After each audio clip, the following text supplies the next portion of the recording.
పెద్ద ఎత్తున అర్ధరాత్రి కూడా టెహరాన్ లక్ష్యంగా దాడులు కొనసాగాయి. మిసైల్స్ డ్రోన్ ప్రయోగించింది ఇజ్రాయెల్. అయితే టెహరాన్లోని ఆయిల్ బంకర్ని పేల్చేసింది. రిఫైనరీ ప్లాంట్ల పైన కూడా దాడి చేసింది. పెద్ద ఎత్తున అక్కడ మంటలు ఎగిసిపడుతున్నాయి. మరిన్ని దాడులు చేస్తామని హెచ్చరించింది ఇజ్రాయెల్. రానున్న రోజుల్లో ఊహించినటువంటి రీతిలో దాడులు చేస్తామని ఇజ్రాయెల్ ప్రకటిస్తోంది. అయితే ఆపరేషన్ రైజింగ్ లైన్ పేరుతో ఈ దాడులు కొనసాగుతున్నాయి. సౌత్ పార్స్ గ్యాస్ పైన అటాక్స్ తో 9 మంది అణుశాస్త్రవేత్తలు మృతి తెలుస్తోంది. సో ప్రస్తుతానికి ఒకసారి ఇరాన్లో ఏ ప్రాంతాల్లో దాడి చేస్తోంది ఇజ్రాయెల్ చూసే ప్రయత్నం చేద్దాం. సో రాత్రి కూడా అర్ధరాత్రి పెద్ద ఎత్తున ఇరాన్ పైన డ్రోన్లు క్షిపణులు ఎగిసిపడ్డాయి. ఈ దాడిలో ఇరాన్ మరోసారి బెంబేలెత్తిపోయింది, భయభ్రాంతులకు గురైంది. అయితే ఇరాన్ అధ్యక్షుడు Iran supreme leader Ayatollah Ali Khamenei కూడా హెచ్చరిస్తున్నారు. మేము ఇజ్రాయెల్ పై చేసేటువంటి దాడిని మధ్యలో ఫ్రాన్స్, యూకే, అమెరికా లాంటి దేశాలు అడ్డుకుంటున్నాయి. మీరు అడ్డుకుంటే మీ బేస్లను కూడా టార్గెట్ చేయాల్సి వస్తుంది అనేటువంటి వార్నింగ్ని ఇరాన్ చెప్తోంది. ఒక్కసారి నిన్న పెద్ద ఎత్తున దాడికి సంబంధించినటువంటి దృశ్యాలని మీరు యాక్టివ్ స్క్రీన్ పైన చూస్తారు. ఇది ఇక్కడ కనిపించే మ్యాప్. సో ఇరాన్లో ఏ ప్రాంతాల్లో ఈ దాడులు జరుగుతున్నాయి. సో బుషర్, ఇషాఫహాన్, నటాన్స్, తెహరాన్, ఫోజో, బోనాబ్ ఈ 6 ప్రాంతాల్లో కూడా చాలా భీకరమైనటువంటి విధంగా దాడులు కొనసాగుతున్నాయి. 7 ప్రాంతాల్లో కూడా ఈ భీకర దాడులు కొనసాగుతున్నాయి. తెహరాన్ అనేది ఇరాన్కి రాజధాని. అక్కడ పెద్ద ఎత్తున దాడులు కొనసాగిస్తోంది ఇజ్రాయెల్.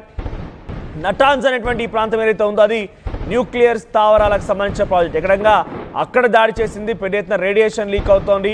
ఇరాన్ మొత్తం ఉక్కిరిబిక్కిరి అవుతుంది. ఒకసారి ఆ దాడులు ఎంతలా కొనసాగుతున్నాయి పీసీఆర్ ఆ మ్యాప్లో చేయండి. సో ఇరాన్ వైపు నుంచి ఇజ్రాయెల్ ఎంత దూరం, సో 1500 కిలోమీటర్ల వరకు ఏ రకంగా క్షిపణులని, ఏ రకంగా వెపన్స్ని ప్రయోగిస్తోంది. సో మీకు ఆ మ్యాప్ చూస్తే కొంత క్లియర్గా అర్థమవుతుంది. మధ్యలో ఇరాన్, లెబనాన్, సిరియా ఇవన్నీ ఉంటూ ఉంటాయి. సో వాటిని దాటుకొని మరీ దాడి చేయగలుగుతోంది ఇజ్రాయెల్. చాలా పక్కాగా వ్యూహాత్మకంగా ముందుకు వెళ్తోంది. దీనికి ప్రధాన కారణం అటు ఇరాన్ నుంచి పెద్ద ఎత్తున హెచ్చరిక రావడమే. 9 అణుబాంబులు ఉన్నాయి. అవన్నీ కూడా ఇజ్రాయెల్ వైపుగా ఎక్కుపెట్టి ఉంచాం. ఏ క్షణమైనా ఇజ్రాయెల్ పైన ఇరాన్ దాడి చేసే అవకాశం ఉంది. సో ఈ దాడిలో ఇజ్రాయెల్ పూర్తిగా నీలమట్టం అవుతుంది. రైట్ సైడ్ చూడండి, మీకు కనబడుతుంది కదా ఇరాన్, ఇజ్రాయెల్. సో చూడండి ఆ సుమారుగా 1500 కిలోమీటర్ల దూరంలో చూడండి టెహరాన్, ఇజ్రాయెల్లోని ఒక రాజధాని ప్రాంతం. సో ఈ టెహరాన్ పైన అక్కడ ఏ రకంగా దాడులు కొనసాగిస్తుంది, ఏ స్పాట్లో వారికి సంబంధించినటువంటి కమాండర్స్ ఉన్నారో ఆయా స్పాట్లో ఏ రకంగా న్యూక్లియర్ ప్రాజెక్ట్స్ ఉన్నాయి, సీనియర్ సైంటిస్టులు ఉన్నారో ఆయా ప్రాంతాలు ఎలా టార్గెట్ చేశామనేది ఇజ్రాయెల్ డిఫెన్స్ ఫోర్స్ ఇక్కడ చూడండి. ఒకసారి హోల్డ్ చేయండి.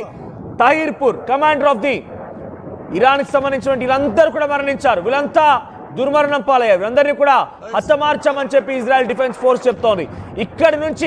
ఇజ్రాయెల్ ఇక్కడి నుంచి తమ స్థావరాల్ని టార్గెట్గా, ఇరాన్ స్థావరాల టార్గెట్గా 1500 కిలోమీటర్ల వరకు ఆ మిసైల్స్ ని, డ్రోన్లని ప్రయోగించి తెహరాన్లో చాలా కీలకమైన ప్రాంతాలని టార్గెట్ చేసుకొని సుమారుగా ఇప్పటి వరకు కొన్ని 10ల సంఖ్యలో అక్కడి అధికారులని, అక్కడి సైంటిస్టులని పూర్తిగా నేల కురిపించేసింది.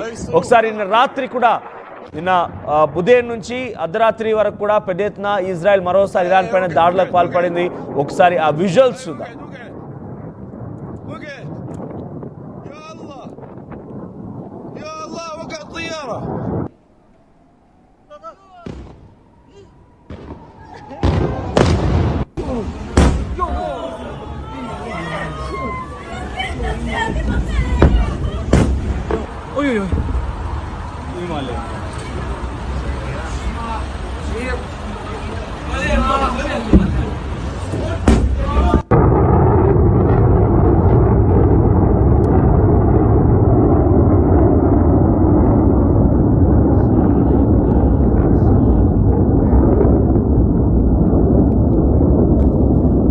రైట్ సైడ్ బాక్స్ లో చూస్తోంది ఇరాన్ న్యూక్లియర్ స్థావరాలు నటాన్జా, తెహరాన్, ఇతరత్ర ప్రాంతాలు. ఎప్పుడైతే ఇజ్రాయెల్ దాడి చేసిందో ఆ దాడిలో పూర్తిగా అక్కడ న్యూక్లియర్ స్థావరాలు మొత్తం కూడా బ్లాస్ట్ లో చాలా దారుణంగా దెబ్బతిన్నాయి. న్యూక్లియర్ రేడియేషన్ కూడా పెరిగిపోయింది. ఇరాన్ మొత్తం కూడా అల్లాడిపోతోంది. సో ప్రస్తుతానికి దీనికి కారణం ఇది ఇప్పటి యుద్ధమేం కాదు, కొన్ని దశాబ్దాలుగా, కొన్ని శతాబ్దాలుగా మొదలైనటువంటి యుద్ధం అని చెప్పాలి.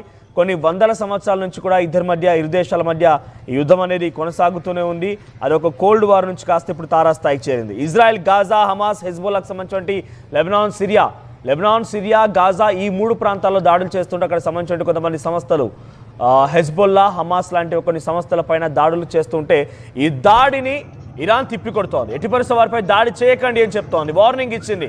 మేము గాజాకి మద్దతుగా ఉంటామంటోంది. గాజాకి కొన్ని వెపన్స్ సప్లై చేసింది. హమాస్, హెజ్బుల్ లాంటి సంస్థలకి వార్ ఎక్విప్మెంట్ అందించింది ఇరాన్. సో వారంతా కూడా ఇజ్రాయెల్ పైన ప్రతిదాడి చేసి ఇజ్రాయెల్ని కూడా నేల కురిపించేస్తానని వార్నింగ్ ఇస్తున్నారు. సో ఈ క్రమంలోనే ఇరాన్ డైరెక్ట్గా యుద్ధంలోకి దిగింది. ఇక ఇజ్రాయెల్ పైన దాడి చేస్తామని హెచ్చరించింది. అన్నంతగానే ఇజ్రాయెల్ పైన దాడి చేసింది గతంలో సుమారుగా ఒక 5-6 నెలల క్రితం.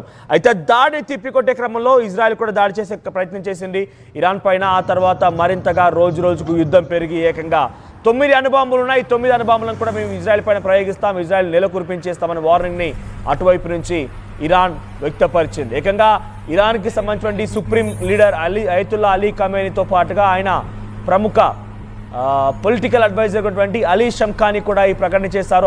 ఆర్మీ చీఫ్లకి అడ్వైజింగ్ జారీ అయింది, ఈ ఆదేశాలు జారీ చేశారు.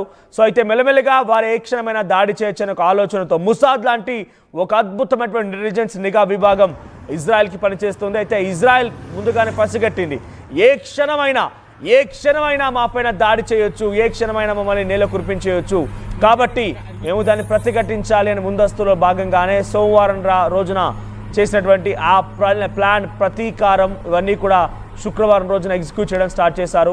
సో శుక్రవారం నుంచి కూడా ఆపరేషన్ రైజింగ్ లైన్ పేరుతో పెద్ద ఎత్తున ఇరాన్ పైన మూకుమ్మడిగా దాడి చేయడం మొదలుపెట్టింది ఇజ్రాయెల్. కొన్ని వందల సంఖ్యలో డ్రోన్లని, కొన్ని పదుల సంఖ్యలో క్షిపణులను ప్రయోగించింది. ఇవన్నీ కూడా అక్కడి చాలా కీలకమైన ప్రాంతాలని దెబ్బకొట్టే ప్రయత్నం చేసింది. టెహ్రాన్, ఆ తర్వాత నటాన్జా, ఇషాహాన్, బెహనర్, ఇవన్నీ కూడా సుమారుగా 7 ప్రాంతాల్లో ఈ రకమైనటువంటి ఒక దాడికి పాల్పడింది ఇజ్రాయెల్. ఈ దాడిలో న్యూక్లియర్ స్థావరాలు టార్గెట్గా చేసినటువంటి ఈ దాడిలో సుమారుగా అక్కడ న్యూక్లియర్ స్థావరాలు పూర్తిగా దెబ్బతిన్నాయి. ఆ దెబ్బతిన్నటువంటి న్యూక్లియర్ స్థావరాల్లో ప్రస్తుతానికి రేడియేషన్ లీక్ అవుతోంది. దానికి ప్రతిఘటనగా సుమారుగా ఇరాన్ దగ్గర 10 మంది అధికారులు, కీలకమైనటువంటి సైంటిస్టులు మరణించడంతో ఇరాన్ కూడా దాడి చేసే ప్రయత్నం చేసింది. సుమారుగా 800 డ్రోన్లని ఇజ్రాయెల్ పైన ప్రయోగించింది. ఇజ్రాయెల్ వాటన్నిటి కూడా పూర్తిగా చాలా సమర్థవంతంగా తిప్పికొట్టే ప్రయత్నం చేసింది. వారన్నీ కూడా నేల కురిపించేసింది. అయితే తమ సామాన్యులే టార్గెట్గా ఇరాన్ దాడి చేస్తుంటే ఇజ్రాయెల్ మరోసారి రాత్రి కూడా ఒక కీలక ప్రకటన చేశారు ఇజ్రాయెల్ అధ్యక్షుడు నెతన్యాహు. సో చావో రేవో తేల్చుకుంటాం. అయతుల్లా అలీ ఖమేనీకి సంబంధించి అహంకారమే అక్కడి ప్రజల యొక్క ప్రాణాలని బలికొంటుంది, అక్కడి సామాన్యుల ప్రాణాలను బలికొంటుంది, అక్కడ అధికారుల ప్రాణాలు బలికొంటుంది. ఆయన అహంకారం, ఆయన దురుద్దేశమే ఇంతటి పరిస్థితి దారితీస్తుంది. సో ప్రస్తుతానికి ఇకనైనా బుద్ధి మార్చుకొని సఖ్యతగా ఉండకపోయినట్టయితే మా స్థానికులే, మా సామాన్యులే టార్గెట్గా కనుక వాళ్ళ లక్ష్యాలు కనుక ముందుకు వెళ్తే డెఫినెట్గా అంతకంతకు సమాధానం చెప్పాల్సి వస్తుందనేది ఆయన చాలా స్ట్రాంగ్ వార్నింగ్ ఇచ్చారు. అర్ధరాత్రి కూడా పెద్ద ఎత్తున తమ దాడుల్లో టెహరాన్ ప్రాంతంలో కీలకమైనటువంటి ఆయిల్ బంకర్లు, ఆయిల్ రిఫైనర్ ఫ్యాక్టరీలు మొత్తం కూడా పూర్తిగా దెబ్బతిన్నాయి. పెద్ద ఎత్తున ఒక అస్తవ్యస్తమైంది. మీరు గమనించండి, ఇక్కడ జాగ్రఫికల్గా ఇరాన్తో పోలిస్తే కనీసం 25% పావు వంతు కూడా ఇజ్రాయెల్ అవ్వదు. కానీ ఇజ్రాయెల్ దగ్గర ఉన్నటువంటి వార్ ఎక్విప్మెంట్, ఇజ్రాయెల్ దగ్గర లేటెస్ట్ టెక్నాలజీకి సంబంధించినటువంటి అదంతా కూడా ప్రపంచ దేశాల్లో ఒక మంచి స్థానంలో ఉంది. సో ఇరాన్, ఆ చిన్న దేశమైనటువంటి ఇజ్రాయెల్, చూడండి ఇక్కడ మీకు లెఫ్ట్ సైడ్ బాక్స్లో కనబడుతున్నటువంటి ఆ రైట్ సైడ్ బాక్స్లో కనబడుతున్నటువంటి ఆ విజువల్స్ మీరు గమనిస్తే కనుక ఇజ్రాయెల్ చాలా చిన్న దేశం. జాగ్రఫికల్గా ఏరియా పరంగా పోల్చుకుంటే ఇరాన్తో కనీసం పావు వంతైనా సరితూగినటువంటి ఒక దేశం ఇప్పుడు ఇరాన్ పైన దాడి చేస్తోంది. దానికి కారణం ఇజ్రాయెల్ దగ్గర చాలా వార్ ఎక్విప్మెంట్స్ కానివ్వండి, దానికి సంబంధించినటువంటి ఒక స్థైర్యం కూడా ఆ స్థాయిలోనే ఉంటూ ఉంటాయి. సో ప్రతి ఇంటికి కూడా తమ దేశ ప్రజల్ని కాపాడుకోవడం కోసం బంకర్లను తప్పనిసరిగా ఏర్పాటు చేశారు. సో అంతా కూడా ఒక్కసారిగా సైరన్ మోగ్గానే బంకర్లోకి వెళ్ళిపోతూ ఉంటారు.